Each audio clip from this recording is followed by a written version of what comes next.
Buenos días, profesora y alumnos del SSQ, hoy les vengo a hablar de las guerrillas en América Latina, espero que sea de su agrado. Bueno, comencemos.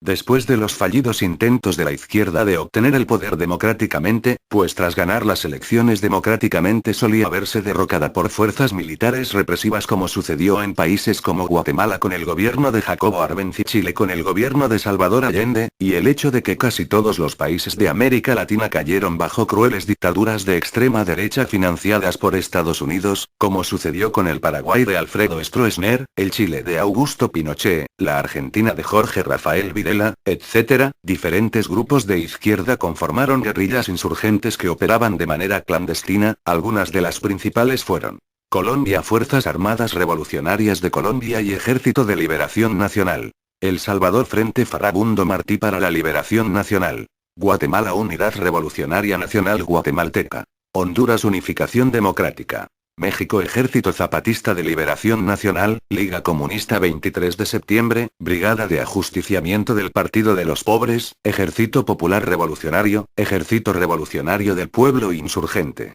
Nicaragua, Frente Sandinista de Liberación Nacional. Perú, Sendero Luminoso. Uruguay, MLN Tupamaros.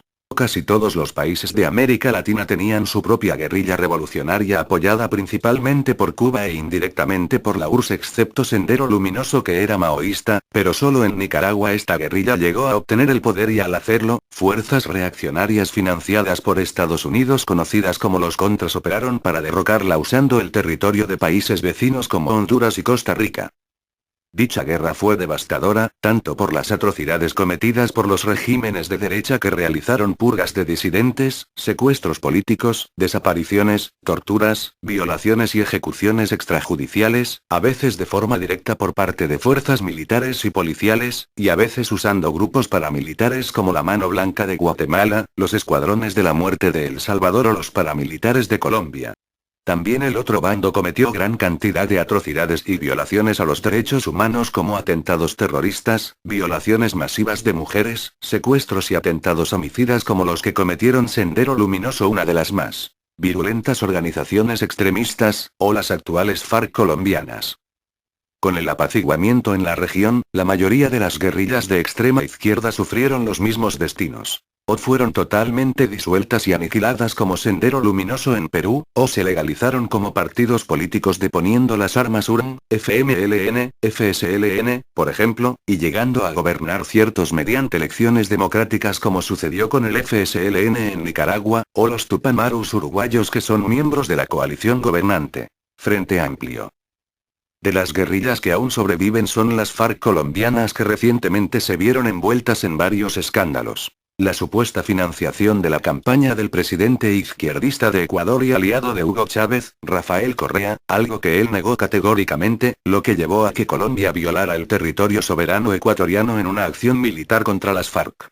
Y los supuestos vínculos de las FARC con importantes políticos de Costa Rica, si bien el entonces ministro de Seguridad de Costa Rica, Fernando Berrocal, denunció que importantes políticos supuestamente del PUSC tenían vínculos con las FARC, el mandatario tico Oscar Arias acalló a Berrocal y lo destituyó, por lo que aún es desconocido cuáles políticos costarricenses tenían vínculos con el grupo guerrillero. Otra guerrilla que aún opera de manera trascendental en Latinoamérica es el Ejército Zapatista de Liberación Nacional en México, que controla junto a los municipios autónomos zapatistas ciertos territorios de Chiapas. A diferencia de las FARC, el EZLN goza de gran popularidad y apoyo dentro y fuera de México y se considera a sí mismo una insurgencia pacifista y guerrilla posmoderna con un proyecto comunitarista y antiestatista. En México otras guerrillas son el EPRI y el ERPI que se localizan en las sierras de Guerrero y Oaxaca, y al igual que los zapatistas han sido víctimas de los ataques gubernamentales que promueven la represión a través de homicidios, desapariciones forzadas y diversas violaciones a los derechos humanos, principalmente en la figura de grupos paramilitares llamados contrainsurgencia. Gracias por su atención, nos vemos, hasta la próxima.